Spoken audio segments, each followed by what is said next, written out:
Por isso, nós teremos o privilégio de ouvirmos a exposição da Tua Palavra neste culto, nesta manhã. Agora com o pastor William Teixeira. Pode subir aqui, meu irmão.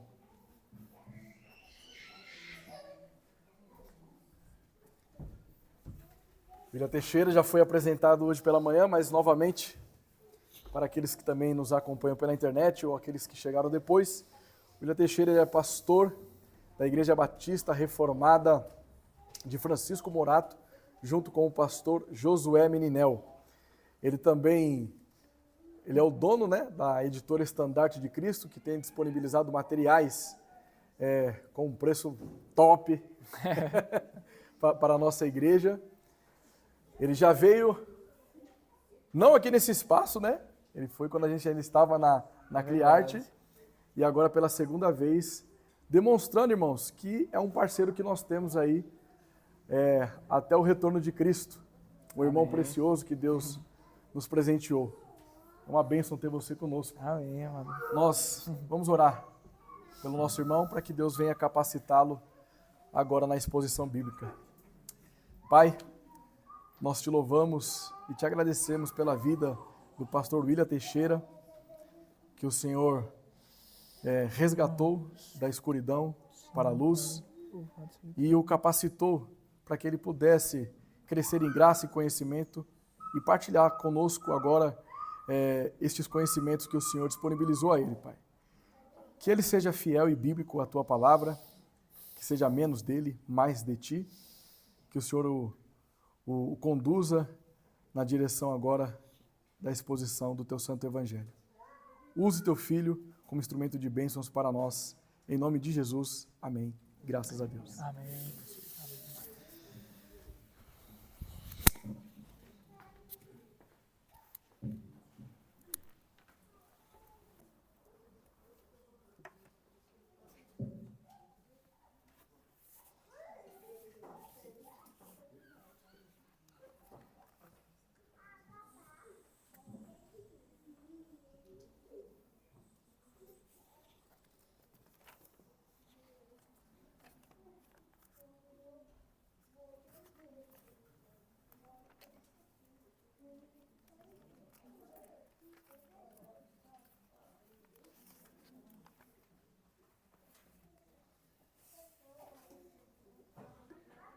Mais uma vez, bom dia, meus irmãos. Que a graça e a paz do Senhor Jesus Cristo seja com todos. Amém, amados. Gostaria de aproveitar agora esse início para agradecer pelo convite do nosso querido irmão Léo, o André, os dirigentes dessa congregação, sob a direção do Espírito Santo, pelo convite, pela confiança, pela parceria de sempre, a cooperação no Evangelho do nosso Senhor Jesus Cristo. Mais uma vez, externar minha alegria e a gratidão ao Senhor pela igreja, pela comunhão que nós temos em Cristo Jesus. Meus queridos irmãos, abra as suas Bíblias em Mateus 28. Nesta manhã nós faremos uma meditação, especialmente nos versículos de 19 a 20, mas vamos iniciar a leitura no versículo 18.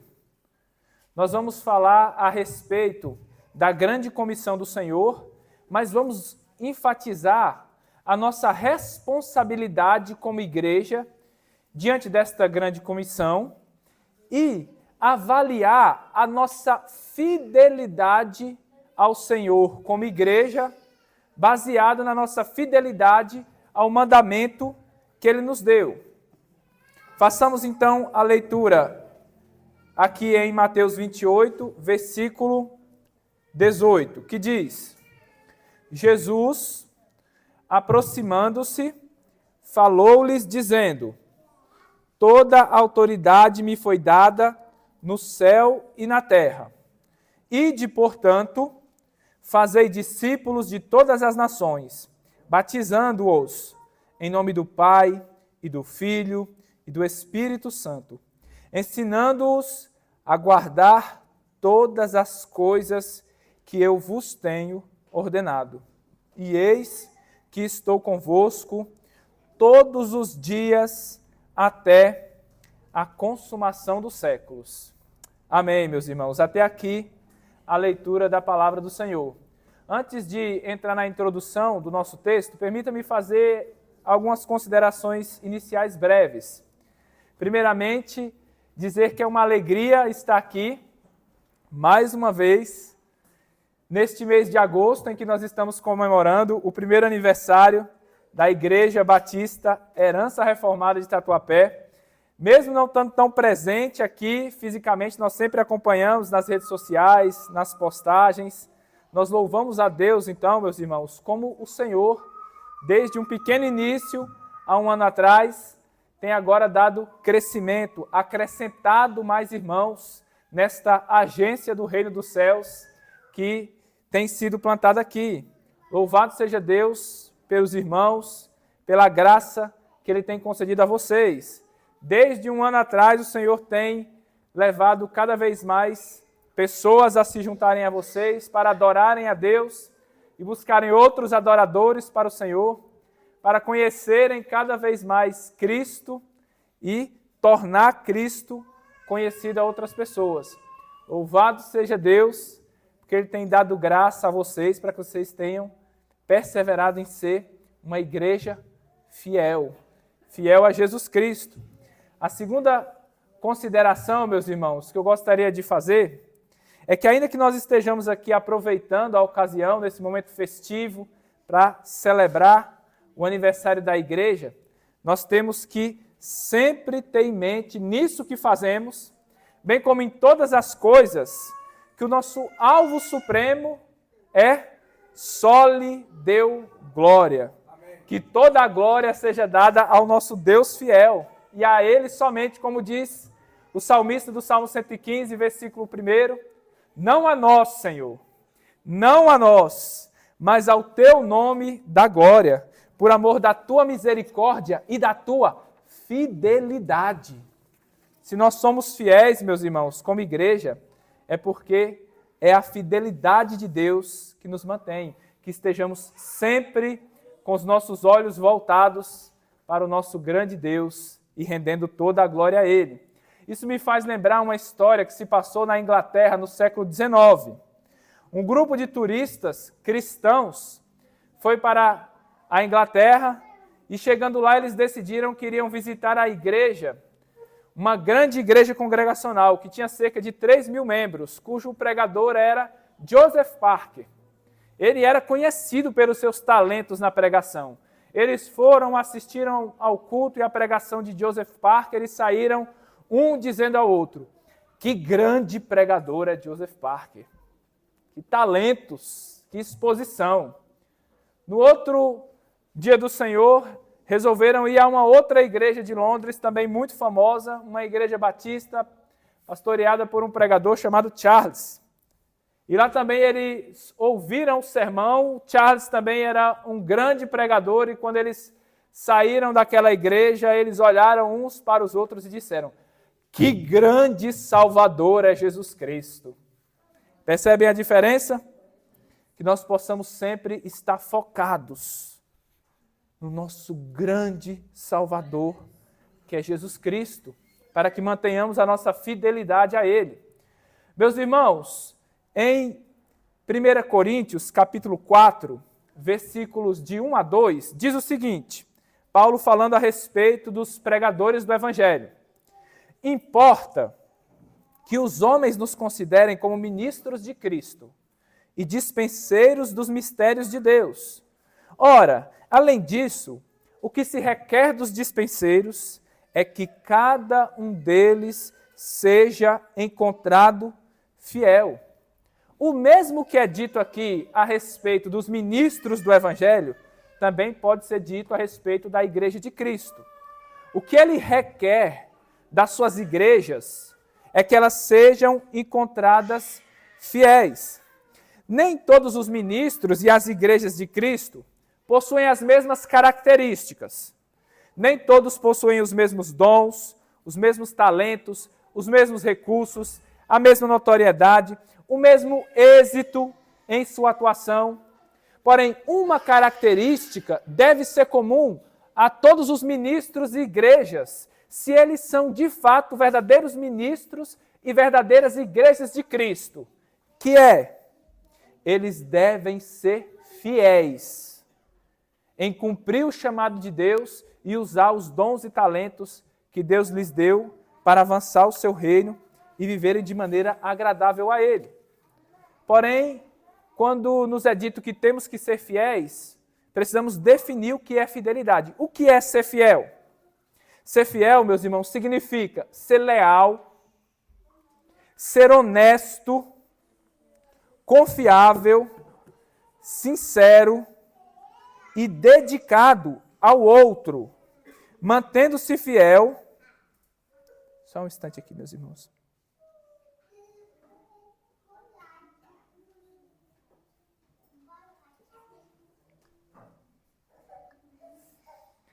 Mantendo-se fiel aos compromissos feitos no contexto dessa relação. Neste caso, ser fiel é ser fiel ao outro. Então, o que é uma igreja fiel? Uma igreja fiel é uma igreja leal e dedicada a Jesus Cristo, que busca sinceramente observar suas ordens e manter os seus compromissos em relação a Ele. Em resumo, uma igreja fiel é uma igreja que ama e que obedece Jesus de todo o seu coração. Então a pergunta agora que cabe a nós é: nós somos essa igreja fiel? A igreja de Francisco Morato é uma igreja fiel? A igreja do Tatuapé é uma igreja fiel a Jesus Cristo? Para nós determinarmos, meus irmãos, se uma igreja é uma igreja fiel, nós não temos apenas que perguntar se o pregador é fiel, se o pastor é fiel, os dirigentes da congregação são fiéis.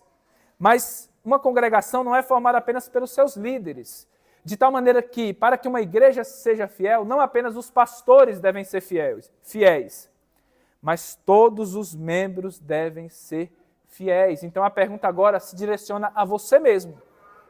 A pergunta é: eu sou um membro fiel de Jesus Cristo? Se a fidelidade desta igreja dependesse de você, do seu compromisso, da sua postura, da sua dedicação, da sua fé em Jesus Cristo, esta igreja seria mais fiel ou menos fiel? Somos uma igreja fiel, uma igreja devotada ao nosso Senhor Jesus Cristo? Como podemos determinar, meus irmãos, se nós somos uma igreja fiel, se a nossa igreja é fiel nesse sentido que nós estamos considerando? Nós vamos determinar hoje, como tudo deve ser determinado, a partir da palavra de Deus. Dessas palavras que são registradas aqui a respeito da última comissão que o Senhor Jesus Cristo dá à igreja. Ela fornece alguns critérios para que por meio delas nos avaliemos se como igreja estamos sendo fiéis ou não a Jesus Cristo e à missão que Ele nos confiou. Se uma igreja atende, obedece, é fiel às ordens de Cristo, ela é uma igreja fiel. Se não, ela é uma igreja ou infiel, ou uma igreja que está em falta para com o seu Senhor. Nós descobrimos o caráter de uma pessoa baseado no que ela faz. Assim como nós descobrimos a natureza de uma árvore pelo fruto que ela produz. Se uma pessoa chega para você e diz assim: fulano, eu vou fazer isto. Eu prometo que eu vou fazer isto. E essa pessoa vai e não faz. O que é que ela está revelando? Que ela é uma pessoa infiel. Se uma pessoa vai lá e comete um roubo, o que é que ela está demonstrando através do seu ato, da sua obra? Ela está demonstrando que ela é uma ladra. Assim, uma igreja fiel, uma pessoa fiel, é alguém que é fiel na execução da ordem que lhe foi dada pelo seu Senhor, que mantém o seu compromisso, mantém a sua lealdade. Assim, uma igreja fiel é uma igreja fiel às ordens do Senhor. Mais especificamente, de acordo com o que consideraremos, uma igreja fiel é uma igreja que se mantém fiel à grande comissão de nosso Senhor Jesus Cristo. Por fim, antes de abandonarmos a nossa introdução e entrarmos em nosso texto, precisamos considerar mais ainda uma questão. A seguinte: a grande comissão, registrada aqui em Mateus 28, ela aplica-se a nós hoje? Em outras palavras, ainda sobre hoje, sobre nós, a igreja atual, permanece o mandamento de Cristo e, portanto, a nossa obrigação de ir e de fazer discípulos? Essa é uma questão antiga e tem sido muito debatida. Esse assunto, por exemplo, foi muito debatido entre os batistas ingleses do século XVIII. Infelizmente, meus irmãos, naquele tempo, muitos dos batistas haviam enveredado pelo hipercalvinismo. E essa doutrina que estava prevalecendo entre eles os levava a ter o seguinte pensamento a respeito da grande comissão de Mateus 28. Eles diziam que, primeiro, a grande comissão foi suficientemente cumprida pelos apóstolos e por outros que vieram depois deles. Em segundo lugar, eles diziam: temos o suficiente para nos ocupar com a salvação dos nossos próprios compatriotas. Temos trabalho suficientemente aqui em nossa nação, não precisamos ir a outras nações.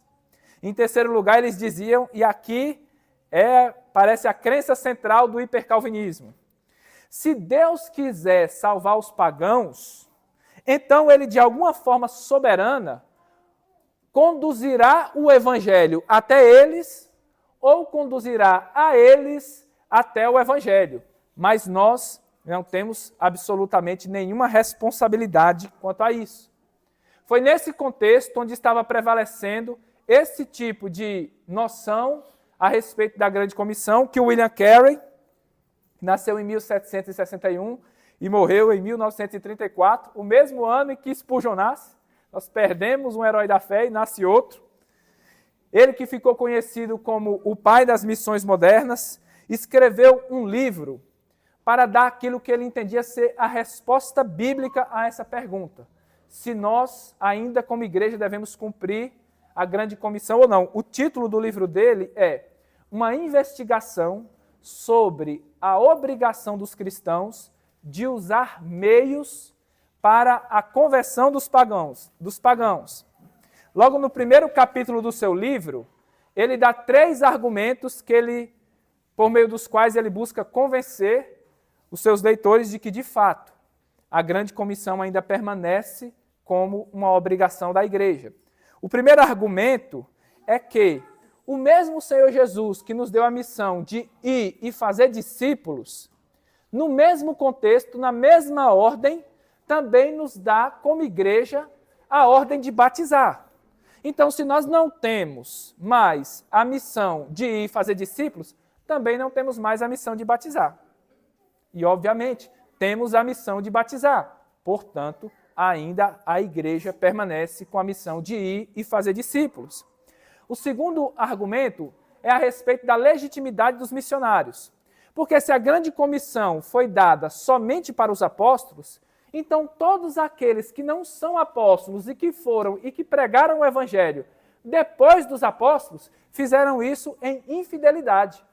Como Carey diz, indo à frente por sua própria iniciativa, sendo os seus próprios enviadores, mas sem nenhuma autoridade de Deus. E, portanto, se não tem autoridade de Deus, obviamente não deveriam contar com a bênção de Deus. Mas não, o Senhor tem abençoado muitos outros que levaram o evangelho depois dos apóstolos.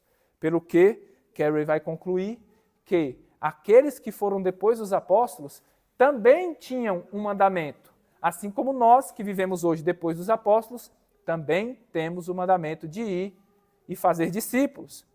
Em último lugar, Carey vai extrair um argumento a partir da promessa do Senhor Jesus Cristo na grande comissão, pois ele termina dizendo que estaria com os seus discípulos até o final do mundo, até a consumação dos séculos. Assim, se esta promessa ainda permanece, ou seja, a promessa de Jesus permanecer com seus discípulos até o final dos séculos, conclui-se então que essa promessa está para além dos próprios discípulos. Pois, se essa promessa se referisse apenas aos apóstolos que a ouviram inicialmente, Quando esses apóstolos morressem, morreria a promessa também. E Jesus Cristo não poderia, então, estar com eles até o final de Cristo. Carey conclui, então, que esse mandamento é dado primeiramente aos discípulos, mas também àqueles que os sucederiam até o final do mundo. De maneira que, até o final do mundo, Jesus Cristo terá discípulos que cumprirão a sua missão e para os quais ele promete a sua doce e gloriosa presença. Assim eu respondo também com a resposta de Carey. Sim, a igreja ainda hoje permanece com a missão de ir e de fazer discípulos. Portanto, meus irmãos, agora entraremos no texto e vamos expor esse texto em 2 pontos. No primeiro ponto, nós vamos falar sobre a verdade central da grande comissão, que é ir fazer discípulos. E no segundo ponto, nós falaremos sobre a promessa consoladora e gloriosa que o Senhor Jesus Cristo deu para os seus discípulos. Vamos então para o primeiro ponto, meus irmãos, que é a verdade central. Uma igreja fiel é uma igreja que é fiel à comissão do Senhor Jesus Cristo. É uma igreja que faz discípulos. O nosso texto diz, acompanhe comigo, versículo 18. Jesus, aproximando-se, falou-lhes dizendo: toda a autoridade me foi dada no céu e na terra. Ide, portanto, fazei discípulos de todas as nações, como o Senhor ressurreto, como aquele que tem todo o poder nos céus e na terra, como aquele que herdou um nome que está acima de todo nome, após passar por morte de cruz, mas ressuscitar glorioso ao terceiro dia. Jesus, então, no exercício deste poder, envia a sua igreja. Ele começa dizendo: ide, portanto, fazei discípulos de todas as nações. Essa passagem ela é muito conhecida, muito estudada, e também há uma certa polêmica e discussão a respeito dela. Começando aqui pela própria palavra ide. Há uma discussão entre os teólogos se a melhor tradução é esta que nós temos aqui, ide, que é um imperativo que denota uma ordem, um mandamento, ou se a melhor tradução, ao invés do verbo estar no imperativo, seria o verbo estar no gerúndio, dando a ideia não de um mandamento, mas de uma circunstância. Ou seja, a ordem não é propriamente ir, mas sim fazer discípulos. Acontece que para isso você precisa ir. Essa discussão não é tão importante para nós aqui em nosso contexto, pois o que nós queremos determinar hoje é a fidelidade da igreja, diz mais respeito ao mandamento central da grande comissão, que é ir e fazer discípulos. Todos os outros mandamentos contidos na grande comissão, por assim dizer, orbitam em torno deste mandamento central. Por que é que nós precisamos ir? Para fazer discípulos. Por que é que nós precisamos batizar? Para identificar esses discípulos que foram feitos com o nome do único e verdadeiro Deus, que se revela na Escritura como 3 subsistências: o Pai, o Filho e o Espírito Santo, bem como para consagrar, por meio do batismo, esses discípulos ao serviço de Deus. Por que é que nós precisamos ensinar esses discípulos a guardar todas as coisas? Para que depois de feitos discípulos, eles possam crescer nesse discipulado e também crescerem à imagem e semelhança de nosso Senhor Jesus Cristo. Portanto, a característica de uma igreja fiel, conforme descrito aqui na grande comissão, é uma igreja que busca fazer discípulos para Cristo. Uma igreja que busca fazer seguidores para Cristo. É como Spurgeon diz no seu texto A Maior Luta do Mundo: ou uma igreja busca ganhar almas, busca fazer discípulos para Cristo, ou ela nada é. Não é essa igreja fiel que o nosso texto descreve. Mas a pergunta é, nós temos que fazer discípulos. Como nós temos que fazer discípulos? De que maneira? O Senhor Jesus Cristo, meus irmãos, que nos deu a ordem, isso aqui é uma uma verdade que a igreja evangélica brasileira parece ter perdido. O Senhor Jesus, que nos deu a ordem, também nos dá os métodos para cumprir essa ordem. Ele nos dá as prescrições por meio das quais a igreja deve agir. Eu não devo simplesmente dizer, ele mandou fazer isso? Então eu vou fazer da minha maneira. Não. Quando nós olhamos atentamente para o nosso texto, nós vemos que o Senhor Jesus Cristo, que nos mandou pregar o Evangelho, ele nos dá 3 passos pelos quais nós podemos fazer discípulos. Primeiramente, nós temos que pregar o Evangelho, batizar esses discípulos e, em terceiro lugar, ensinar esses discípulos a guardar todas as coisas que Jesus nos ensinou. Vejamos brevemente cada um desses pontos. Uma igreja fiel, então, é uma igreja que conhece, crê e prega o Evangelho de nosso Senhor Jesus Cristo. Preste atenção. Prega o Evangelho por meio do púlpito, por meio do escrito, por meio de viva voz, de áudio, mas proclama, prega. Este é o método da igreja cumprir a grande comissão.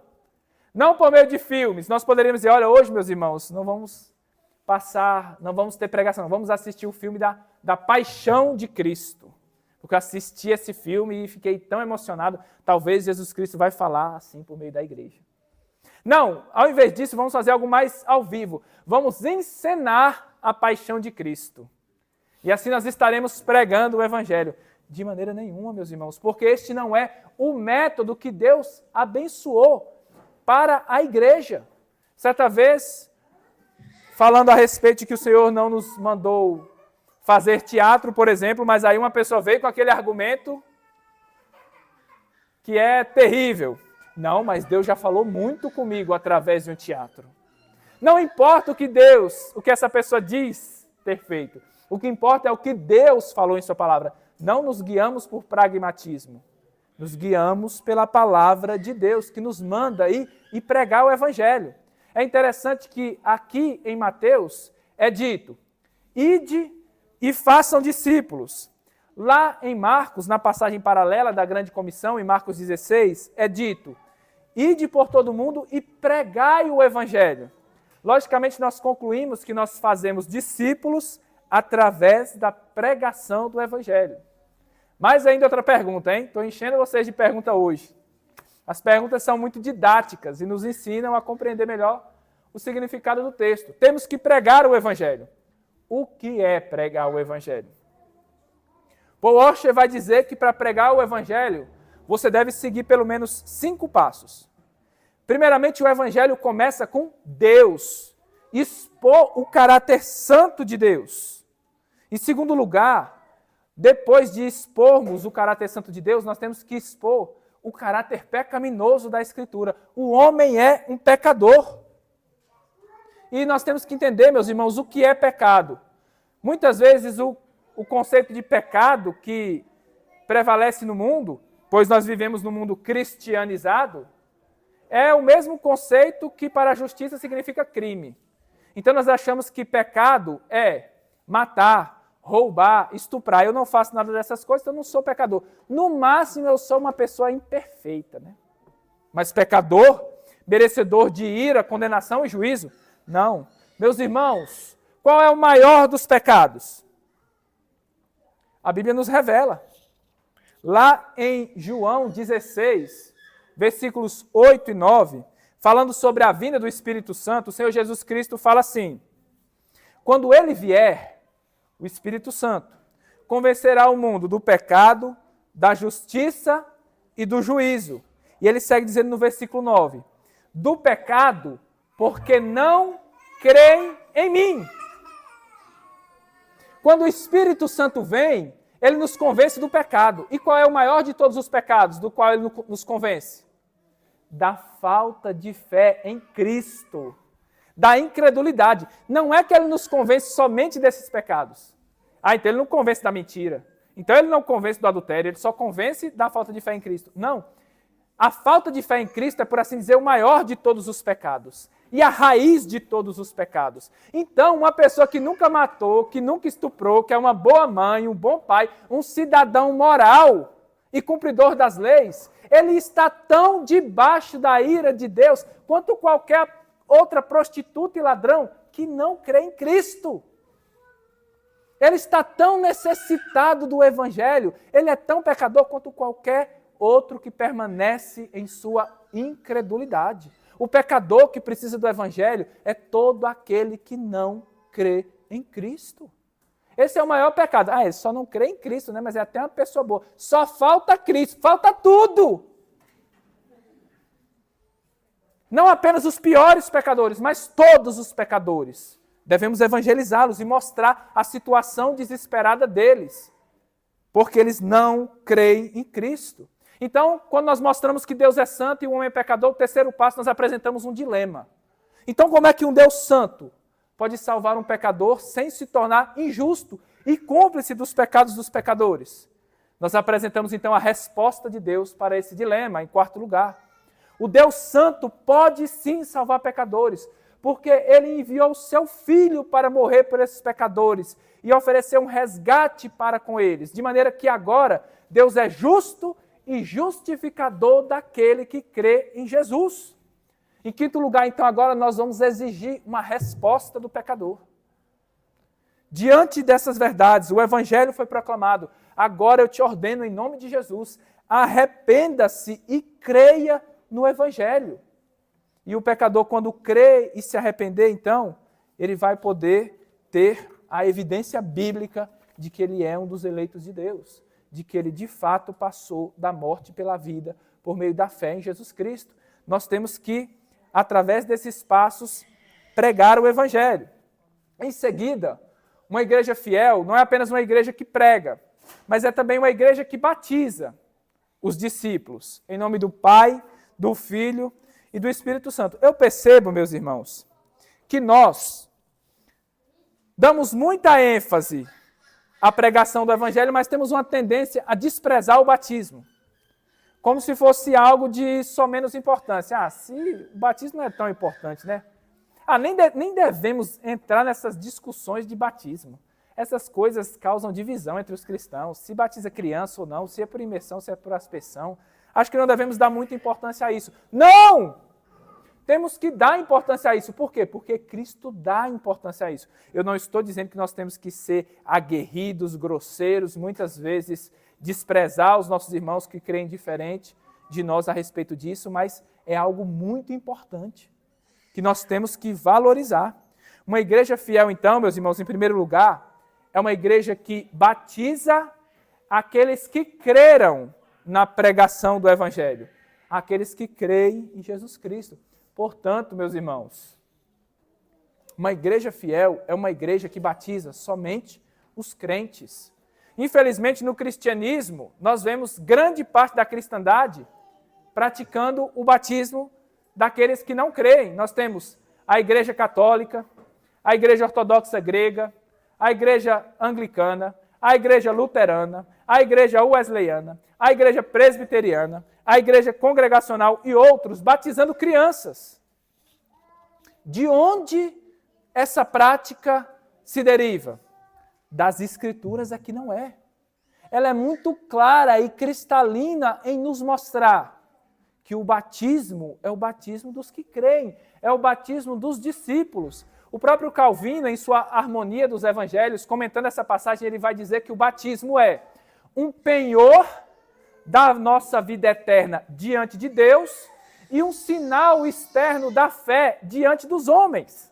Então ele vai dizer que o batismo é um credobatismo. Depois ele tenta voltar atrás e achar uma brecha para, depois dizer que o batismo é um sinal externo da fé, dizer também que aqueles que não manifestam o sinal externo da fé devem se batizar. Mas isso é uma contradição. Se queremos ser uma igreja fiel ao Senhor Jesus Cristo, devemos batizar os discípulos. Você está dizendo então, William, que as igrejas que não batizam, que batizam crianças são igrejas infiéis? São igrejas que não são fiéis ao Senhor? Não, em muitos aspectos, igrejas presbiterianas, por exemplo, são talvez mais fiéis do que nós. Mas o que eu quero dizer é que neste ponto eles estão em falta. E eles precisam conformar-se com o que a Escritura diz. Nós batizamos os discípulos. E os batizamos em nome do Pai, do Filho e do Espírito Santo. Veja, meus irmãos, esse batismo requer uma crença robusta na doutrina da Trindade. Todo aquele que batiza sem, por exemplo, crer que Jesus Cristo é Deus, comete um batismo falso. Nós vivemos em tempos em que muitos cristãos e muitos teólogos famosos querem reformular a doutrina da Trindade. Sobre isso, Carl Trueman tem uma citação interessante. Veja o que ele diz. Quando alguém em nossos dias, especialmente no meio mais conservador cristão, o meio não liberal, quando alguém começa a tentar reformular a doutrina das Escrituras, será que a Bíblia é inerrante mesmo? Será que a inspiração é divina mesmo? E etc. Quando alguém levanta esses questionamentos, muitos cristãos acham que algo nefasto está acontecendo. Como assim questionar a palavra de Deus? Mas o Carl Trueman segue dizendo, mas quando alguém começa a tentar reformular a doutrina da Trindade, a doutrina de Deus, muitos cristãos presumem que simplesmente a tradição está sendo melhorada. Será que Deus não tem paixões mesmo? E etc. Não, nós temos que preservar a doutrina da Trindade, pois nós, ao sermos batizados, nos identificamos com esse Deus e carregamos o nome desse Deus conosco. Tomemos cuidado, pois, meus irmãos, para que não tomemos o nome deste Deus glorioso em vão. Uma igreja fiel, então, é uma igreja que batiza. E também é uma igreja que, após batizar, preste atenção, meus irmãos, ensina os discípulos a guardar todas as coisas que Jesus Cristo nos ordenou. Após fazer o discípulo, a grande missão da igreja é ensiná-los. Depois de ganhar uma pessoa com a pregação do Evangelho, nós temos que agora discipulá-la, continuar a pregação do Evangelho, para que cada vez mais ela vá crescendo no conhecimento de Cristo, para que cada vez mais ela deva, pela graça de Deus, ser semelhante a Cristo. Nós devemos ensiná-los. Ensiná-los o quê? O nosso texto diz, ensinar a guardar todas as coisas que o Senhor Jesus Cristo nos ensinou. Preste atenção. Não é ensinar por ensinar. Não é apenas para que nós cresçamos no conhecimento como se a igreja fosse uma grande universidade. Fosse um grande lugar de crescer no conhecimento somente. Não, é ensinar a guardar. Ensinar a guardar o que o Jesus Cristo ensinou aos seus discípulos. E aqui, especialmente, eu identifico em nosso meio reformado um problema muito sério. Porque nós temos uma grande ênfase, uma grande ânsia de aprender. E está certo, nós queremos ler, assistir vídeos no YouTube, queremos assistir conferências, ter acesso ao conhecimento. Isso é muito bom. Porém, isso acaba nos sendo prejudicial se não temos a mesma ênfase para guardar o ensino que nós temos recebido. Então chega uma pessoa lá na nossa igreja e diz assim, nossa, que bênção, vocês são uma igreja que prega o Evangelho. Quanto eu estava precisando de uma igreja bíblica, quanto eu procurei, porque eu preciso ouvir mais do Evangelho. O Evangelho é glorioso, o Evangelho me libertou. Que bênção é o Evangelho. Essa igreja prega o Evangelho, mas aquela outra igreja ali não prega o Evangelho. Isso e isso que eles falam está errado. Isso aqui está certo. E a pessoa começa a elocubrar. Ela se desata em uma verborragia sobre o Evangelho. Exatamente, meus irmãos, o Evangelho é muito bom. E ela fala ainda mais. E a igreja tem a missão de pregar o Evangelho. A maioria das igrejas não estão sendo fiéis à comissão do Senhor Jesus Cristo. Não estão pregando o Evangelho. Isso é muito grave. Eu falei, sim, meu irmão. Você já aprendeu sobre o Evangelho? Sim. Então vamos fazer o seguinte. Em todos os sábados, das 9 horas da manhã até as 11, nós saímos como igreja para evangelizar. Vamos evangelizar? Vamos pregar? Vamos anunciar o Evangelho? Aí a pessoa já muda o tom. Olha, eu estava gostando da conversa até agora. Mas, pelo que eu estou vendo agora, parece que você está exigindo uma prática. Agora parece que eu estou sendo chamado a praticar o ensino. não posso. E aí a pessoa inventa qualquer desculpa para não comparecer aos atos de evangelização e para, de fato, praticar o que ela crê. Meus irmãos, entendam, uma igreja só pode crescer, só pode se tornar fiel e saudável através da prática do ensino. Nós ensinamos as pessoas a guardar. A guardar o quê? Alguns dos mandamentos de Cristo, algumas das coisas que ele nos ensinou, de maneira que nós, olha, isso aqui eu gosto. Isso aqui nós vamos ensinar. O Léo chega para o André, André, isso aqui eu gosto, isso aqui vamos ensinar. Agora, isso aqui eu não gosto muito não, hein? Não, isso aqui vamos deixar para depois. Ou talvez nem vamos nem falar disso. Não, nós temos que ensinar os discípulos a guardar todas as coisas. A nossa grande preocupação no curso de membresia é apresentar um resumo abrangente da fé cristã para vocês, porque é uma responsabilidade da igreja, se ela é uma igreja fiel, ensinar os discípulos a guardarem não algumas coisas, não muitas coisas, mas todas as coisas. Que grande responsabilidade, meus irmãos. Disponham-se a isso. Quando for proposto nesse tema, uma doutrina, vocês, nesse púlpito, uma doutrina, vocês nunca falem assim, mas isso aí é necessário mesmo aprender? Se está na Bíblia, se Jesus ensinou, é necessário que nós aprendamos. Que tenhamos um coração fiel, um coração disposto para isso. Que nós possamos não apenas querer aprender, mas equilibremos. Aprender e praticar. Aprender e praticar. Se nós então, meus irmãos, atendemos o que o nosso Senhor Jesus Cristo diz para nós na grande comissão, nós somos uma igreja fiel. Mas se nós não estamos atendendo, então cabe a nós, meus irmãos, analisarmos a nós mesmos, a nossa igreja, as nossas práticas, se temos de fato sido fiéis a Deus ou não. Se analisando o seu coração, você percebe que há áreas da sua vida, há certas coisas em sua vida que não refletem a fidelidade que é devida do discípulo de Cristo para com o seu mestre, examine-se, confesse o seu pecado, arrependa-se, para que nós possamos ser uma igreja bíblica fiel ao Senhor Jesus Cristo e à sua grande comissão para nós. Em seguida, meus irmãos, vamos encerrar com o nosso segundo ponto. O segundo ponto, o segundo ponto está aí no versículo 20. Leiamos primeiramente o versículo, que diz assim: depois de dizer, ensinando-os a guardar todas as coisas que vos tenho ordenado, no finalzinho é dito: e eis que estou convosco todos os dias até a consumação dos séculos. Meus irmãos, que promessa gloriosa! É uma daquelas coisas na Bíblia que são tão boas que nós até custamos a acreditar que é verdade. O Senhor Jesus Cristo é um Deus sempre muito presente. Muito presente com cada um de nós. Como é que Jesus começa a sua grande comissão? Dizendo assim: ide, vão. E como é que ele termina a grande comissão?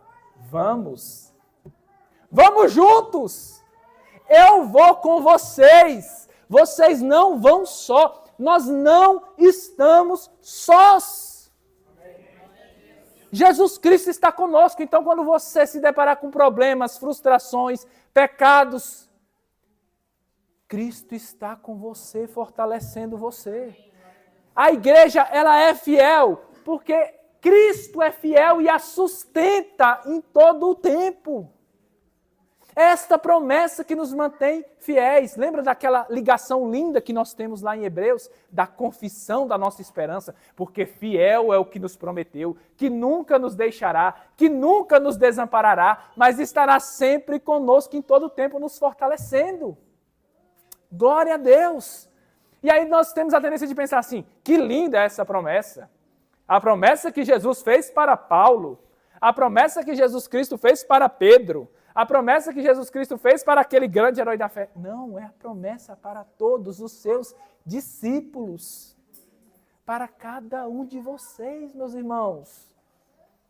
Que promessa gloriosa. Que promessa maravilhosa, como está dizendo lá em Hebreus 13:5. Porque ele tem dito: nunca, de maneira alguma, te deixarei. Nunca, jamais te abandonarei. Essa é uma promessa primeiramente dada a Josué, mas que o autor de Hebreus aplica indiscriminadamente a todos os crentes, a todos aqueles que são fiéis, a todas as suas igrejas fiéis. O Senhor Jesus esteve conosco ontem, Ele está conosco hoje, agora. O livro de Apocalipse fala que, no capítulo 1, Jesus passeia por meio dos castiçais e é a sua igreja, as suas igrejas fiéis, as igrejas que Ele comprou com o seu próprio sangue. Jesus Cristo estará conosco amanhã, meus irmãos. E Ele estará conosco por toda a eternidade. Nós estamos nessa união bendita com Cristo para sempre. Ele que nos fortalece como igreja. É Ele que nos fortalece para que sejamos fiéis. Por fim, meus irmãos, após essa promessa consoladora e tão gloriosa, permitam-me ainda fazer um alerta. Por meio de fidelidade, nós devemos, como eu disse, não apenas apresentar uma parte da palavra de Deus, mas toda a palavra de Deus. Não apenas as promessas de Cristo a respeito da fidelidade, mas também há uma ameaça muito séria no Novo Testamento, que busca nos prevenir contra a infidelidade. Muitas vezes, alguns cristãos bem-intencionados veem uma pessoa que está desviada e diz: volte para Jesus, Ele te ama, Ele está querendo somente o bem para você, Ele está te esperando de braços abertos, Ele está com saudade de você. Muitas vezes isso não reflete o ensino bíblico. Vejam o que está escrito lá em 2 Timóteo, capítulo 2, versículos de 11 a 13. É dito assim, 2 Timóteo 2, de 11 a 13.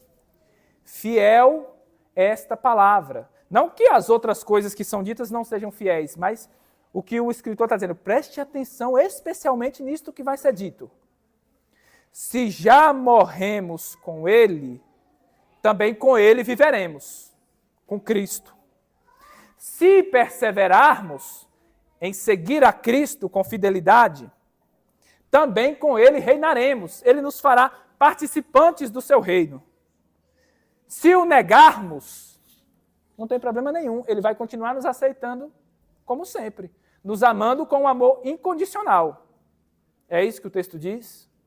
Se o negarmos, Ele, por sua vez, nos negará. Se é arminianismo?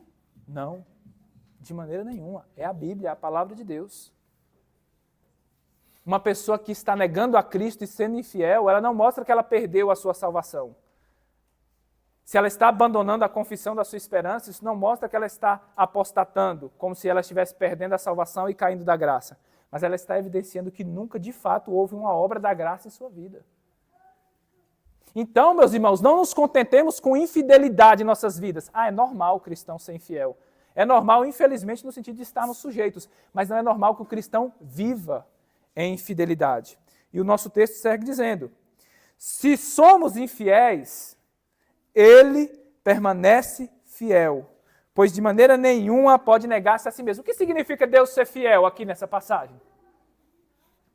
Significa, meus irmãos, que Ele é fiel para negar todos aqueles que negarem Ele. Que Ele é fiel para mandar para o inferno todos aqueles que, dizendo-se cristãos, vivem uma vida de infidelidade. Infidelidade aos seus mandamentos, à sua palavra. E ainda assim, batem no peito e dizem, eu sou cristão. Eu sou um seguidor de Cristo. Ainda que vivem uma vida completamente alheia aos mandamentos. Nós temos artistas se dizendo cristãos. Neymar é cristão. Nós temos várias igrejas se dizendo cristãs. Mas quando olhamos de perto para a sua vida, é uma vida marcada por infidelidade. Meus irmãos, esqueçam eles que essa igreja não seja marcada por infidelidade. Que o Senhor continue dando graça para que vocês perseverem, meus irmãos, como vocês têm sido. Eu não os conheço, digamos, experimentalmente, a vida prática de vocês, não tenho nenhuma autoridade para emitir algum parecer, mas aparentemente, pelas conversas que têm com seus pastores, vocês têm sido cristãos fiéis. Perseverem! Não há nenhuma alegria maior para um pastor do que pastorear uma igreja fiel. Uma igreja cujos membros estão se esforçando para seguir a Cristo, com as suas falhas, mas mesmo tendo pouca força, não negam a sua fé, mas buscam ser fiéis. Sejam fiéis, meus irmãos. Igreja Batista Herança Reformada Tatuapé, persevere em sua fidelidade a Cristo, pois fiel é aquele que nos fez essas promessas gloriosas e que nos sustentará e nunca nos desamparará.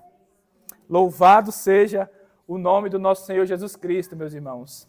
Amém, amados. Era essa a mensagem que eu queria transmitir para vocês. Que o Senhor os abençoe.